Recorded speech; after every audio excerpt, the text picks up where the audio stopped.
All right, ladies and gentlemen, this watch with this really spectacular blue dial, it's just, honestly, I'm not going to lie to you guys, it's just too beautiful for me personally. I don't think I can wear a watch that's this beautiful. I don't think I have the self-esteem to wear a beautiful watch. Maybe I should get a calculator watch. But no, I'm joking, obviously. I love this watch.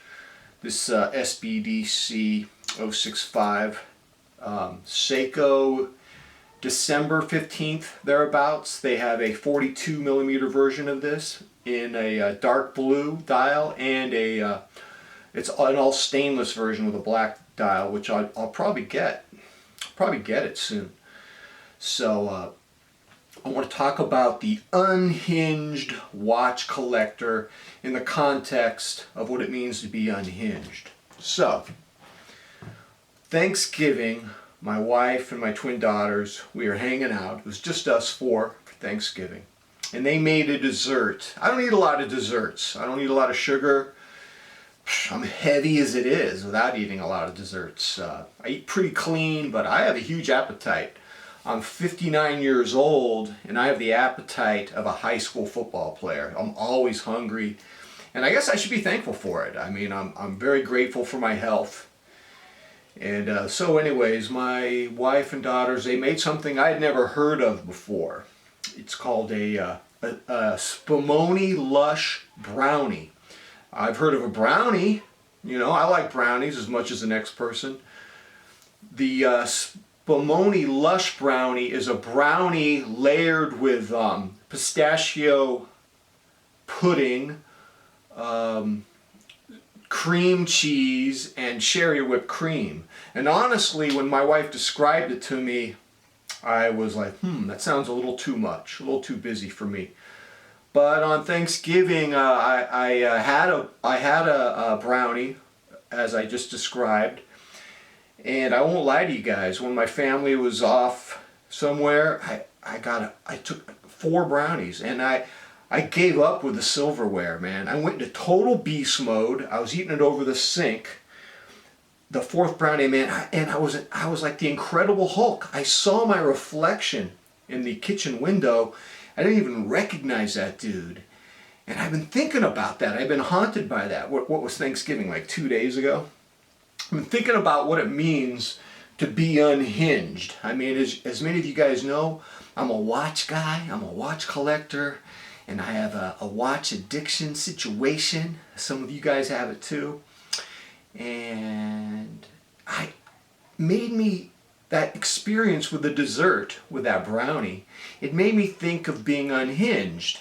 And so I started thinking about being unhinged in different ways. So I just gave you an example of food and gluttony. I'll give you another category of being unhinged. Cheating, adultery, infidelity.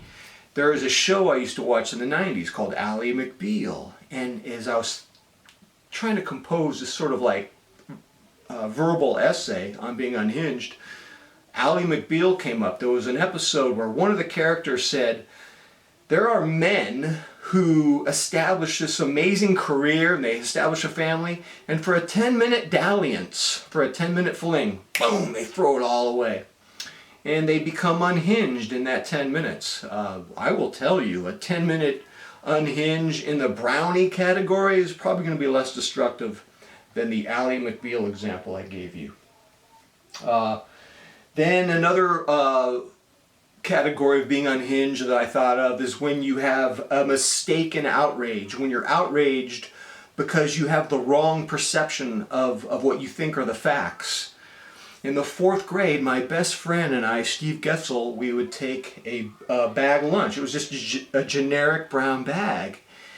And one day he took his brown bag and I thought it was mine. And I was so pathological in my conviction. I go, I even recognize the creases, Getzel.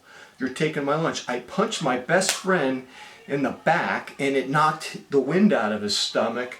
And he goes, it's mine. And he let me see the contents of the bag, and it indeed was his lunch. And then mine was found a minute later. I apologized to him. We made up. We continued to be best friends. But I will never forget how hostile and aggressive I was when I didn't have the right set of facts, when I was convinced that I had the right set of facts. I had become unhinged. Another form of being unhinged is when you feel that someone has pulled a rug from under your feet and you're just like, whoa. So check this out. In the 1970s, I used to work out with a guy named Bull. Doesn't everyone have a gym partner named Bull? Don't we all know a guy named Bull? Bull was in his mid-20s. He had Brillo hair, a toothy grin. He lived with his mom. He didn't have a job. And Bull was so upset when Gilligan's Island was taken off the air that he kicked the television in with his combat boot. And he broke the television. I actually used Bull as a character. I wrote a young adult novel over the last few months called You Can Never Be Big Enough.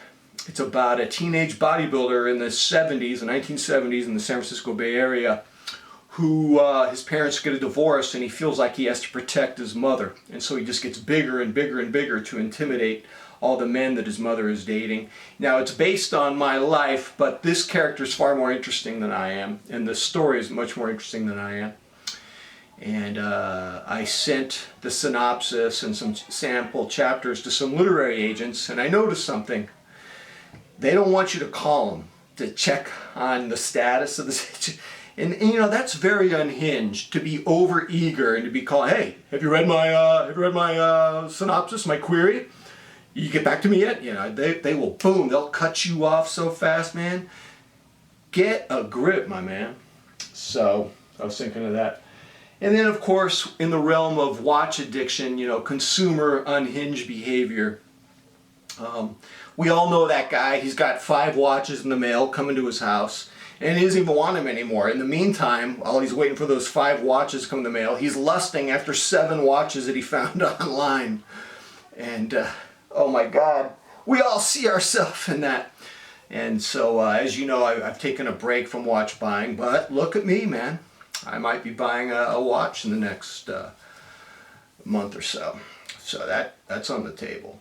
And so, you know, what's the opposite of being unhinged and having an emotional breakdown? As you do an unboxing of your Holy Grail on your YouTube channel, what's the opposite? Oh, before I say what the opposite of being unhinged is, doesn't social media kind of encourage unhinged behavior? Doesn't the more self-destructive, unhinged, pathological extreme behavior get the most algorithms and the most hits? You're almost like encouraged to be a nut job.